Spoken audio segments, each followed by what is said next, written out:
Hi everyone, this is Jim. Welcome to this postmortem of my Blitz game number 617. I was white and started off with e4. My opponent played c5. We get a Sicilian defense, knight c3, and now he plays the rare move g6. Well, it's fourth on the list, so maybe not completely unheard of, but the normal moves are d6, e6, or knight to c6. Those are the big three. So g6, I've heard this called the hyper-accelerated dragon. I think it has a more formal name, but let me transpose into an accelerated dragon pretty quickly here. I play d4, he takes, I take, and now he goes bishop to g7.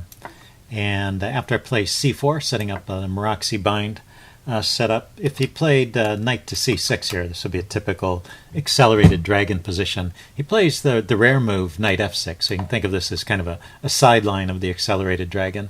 I play knight to c3 here. Looks like that was the main move. And now, once again, knight to c6, just developing that other knight. There's nothing wrong with it. That's a normal way to play. He castles. Or d6, but you see his idea is not to play, if I back up. His other choice here was to play d6, but his idea is not to play d6, but to play for d5. After castling, d5 is not so easy to get in any case because I've got these two pawns, the Moroxi bind, setting up control of the d5 square. So let's see. I play bishop to e3 here. I was for briefly worried about him coming in with knight g4 after bishop e3. You'll see bishop e3 is not in the opening book, but then of course knight to g4 is not possible. The queen will just take. That's the difference. He hasn't played d6, so he has no control over the g4 square. So bishop to e3 is actually a fine move here, even though the opening book, bishop e2, is the move that's mainly played here. There's nothing wrong with bishop e3. So we're just out of the book at this point. He plays a6, continuing to avoid the natural knight to c6. I play f3. That'll just prevent any knight g4 in the future, and it's often a good strengthening move for the center in this Moroxi bind type of position. Now he goes for e6, and this sort of indicates his idea to play for d5. And I don't think d5 is a good move in this position, so I just keep developing. I play bishop e2, and he plays d5. And so the way I play this part of the game is pretty good, so something to keep in mind. You take with the c pawn, and when he takes back, he has to take back with a pawn because you still have a pawn on it. You don't just keep taking. If you just keep taking, the center kind of evaporates, and black is maybe slightly less developed, but not hugely less developed. White still needs to castle, and with the open center, it'll lead to pretty much an equal position. So instead of taking back, you push the e-pawn forward. And now, of course, you didn't need to take that pawn, right? There's no material loss here, right? Because it was just an exchange. And then, rather than continuing to exchange, push that pawn forward. Isolate this pawn. It is a passed pawn at this moment, so you do have to be a bit careful. But you're gaining a lot of space in the center. In particular, the knight. You want to play it when the knight doesn't have this knight to g4 move to try and round up the pawn. He drops back here, and now you support the pawn with f4. And this is just a good position for white, very comfortable. He goes knight to b6 here. I castle. And then finally he develops his knight to c6. So I played queen to b3 here, taking a look at his pawn. It's defended by knight and queen and attacked by knight and queen, but maybe I could get a third attacker on it. So ganging up on that isolated pawn. He goes knight to a5, chasing my queen back. Not a bad move, but it leaves his pieces maybe a little bit awkwardly placed. And knight a to c4, I think I can say that is a bad move because it doesn't... The knight's not stable on c4. He gets to stay there for a minute because he's attacking my bishop and have to drop back. But as long as I control these squares where the knight might come into, I can get in the move b3 and chase the knight back and gain a tempo. So let's see. That's what happens. He plays bishop e6. I play b3, and the knight goes back to a5. It doesn't have any other squares to go to. So my comfortable lead from the opening is now turned into maybe a winning advantage at this point if I play well. I have quite an edge, even though the material is even. Let's see. I play rook f to d1. I'm thinking of bringing my other rook to the c file, so this rook goes to the d file, indirectly putting pressure on this pawn. I'm still trying to figure out ways to get some pressure on that isolated pawn. He goes rook to c8. That's a good move, pinning this knight here and maybe hoping to get some tactics going. If he can get one of these pawns rolling, either the B pawn or the D pawn, he can maybe attack the pinned piece there. So I unpinned right away. It was interesting right here. The chess engine thinks that the way for white to keep that kind of winning advantage here is to start trading. Take the bishop, and then when he takes back with the pawn, place the bishop to g4. And this is kind of a hard pawn to defend. It's a backwards pawn, and I can reroute my knight and bring more pressure onto it. It'll take some maneuvering, but because of the pin. But there are ideas of just increasing the pressure on that pawn. Let's see, rook to c6 to defend it, and queen to d2 to unpin the knight, and try and keep control over the d4 square there. So this looks like a winning position for white according to the chess engine, an interesting way to play. I didn't really think of it because if we go back to the start in this position I had on the board, this bishop is not very impressive looking. It looks like a big pawn, and so you're reluctant to trade off a good knight for a bad bishop. But you have to look a little bit deeper in this case, recognize there's going to be a weakness there, and you're going to keep a lot of your advantages. And these pieces over here are still going to be out of play. That's another weakness of black's position. So that would have been the best way to play it, and kind of interesting. So I just went queen d2. You notice that the chess engine did play queen d2 eventually at the end of that line. It just went through the exchanges first and played it at a better time. And the queen is indirectly looking at the knight over here, which is loose. So there's potential discoveries being set up here.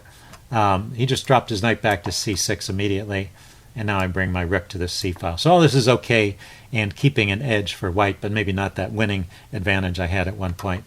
He brings his rook to the e file, and I drop my knight back to f3. There may be some ideas of rerouting this knight to other squares. Also, it opens up a line onto this knight here, which actually he neglects at some point to defend that knight. So having some pressure on this dark square diagonal seems to be a good thing. And the other point is that I've also opened up pressure in this direction against the isolated pawn.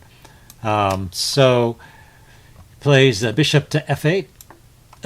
The bishop is kind of shut out of the game by these two pawns, and I'm not yet threatening to win this pawn. He's got it defended by the knight, the bishop, and the queen.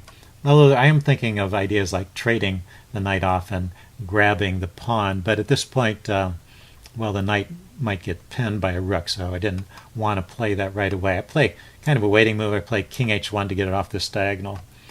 He goes bishop to b4, pinning my knight, kind of an annoying pin. I come over here to b2, and I wanted to keep the bishop. Well, I just mainly to unpin the knight, and also to keep my queen away from this, rather, the arrow should be in the other direction, but away from the pin on the knight from his rook. So that was my motivation for queen b2. And now he blunders here with queen e7, although this does make a threat. The queen is lining up behind the bishop, so he can play bishop to a3. But at the same time, he left the knight undefended. So I snag the knight. He plays bishop a3. And here, the best way to play this, and it's really a lot better than what I played in the game, is queen to d2. Just getting the queen away from the bishop. I have to lose the exchange here, but my queen is left in a much more active position when it's over here versus over here. What I played was queen b1, getting away from the bishop, protecting the rook. But I'm planning to take back with the rook anyway, so we really didn't have to go to that b1 square. So, and after bishop takes and rook takes, it is almost equal for black if he finds the right move, taking advantage of the somewhat awkward placement of my pieces. I mean, I've picked up some material. I have two pieces for a rook, and there's still this weak pawn here that I could play against, so I'm winning. But there are some counterplay ideas. So anyway, if you want to try and spot the tactic for black here, see if you can find the best move for black in this position. Okay, pause the video if you want some time to think about it. It's not too obvious, so you might want to ponder it for a bit. I'm going to give the answer away now. It is the move queen to b4, and it's a kind of a double attack. It is attacking the bishop, which is undefended, and it's putting pressure on the knight, which is not completely undefended, but it becomes a bit looser when the queen attacks it, and black can take advantage of that. So after I drop the bishop back to f2 to save the bishop, he has the move knight takes e5, unleashing a discovered attack on the knight. So now this knight is hanging, and his knight is hanging, but he snagged one of my important center pawns here, and this comes close to equalizing for black. So so that would have been best play for black, and the way that black could have gotten back in the game. Instead, let's see. Yeah, I played rook takes c1. He played knight to b8. He's going to reroute his knight somewhere. He's also putting pressure on my knight. I went knight to d4. Also right here, queen b4 is a good idea. Now it is a double attack, hitting the bishop and the knight. And once again, it leads to a position where black is nearly equal. Let's see. But instead, he was continuing with his knight maneuver. He played knight to d7, hitting my bishop. So at this point, I'm provoked to do some trades. My bishop is almost trapped over here. The knight is blocking its retreat path. So I trade off this bishop and drop the bishop back to f2. And later on, I discover that I can go after this weak pawn much later than the computer. The computer had this idea back on move 19, and here we are 10 moves later. I finally created this weak pawn, and it'll be another, let's see, 5 or 10 moves before I get around to putting pressure on it. And then it actually becomes decisive at that point. So this is the last chance for black to play that queen b4 move and get a good game, or a playable game at least. If you were to play queen b4 right here, it is a double attack against the knight and against the pawn on f4. Let's see, I can bring my queen out, activate the queen again. You can see none of this would have been happening if the queen had been on the d2 square rather than on b1. So that mistake of where I placed the queen has given black these opportunities. Then he can grab the f-pawn over here and get some inroads this way. So another way for black to try and get back into the game. So b5 he played instead, and I went bishop to f3. He goes rook to c6. Maybe he's going to double on the c file. So I go knight to e2. He does double, rook e to c8, and I trade off one pair of rooks. Well, it was my only rook, but I trade off one of his rooks too. And then knight to d4, putting the knight on this excellent square, where it does take a look at this e6 pawn. So I'm starting to pile up on that pawn.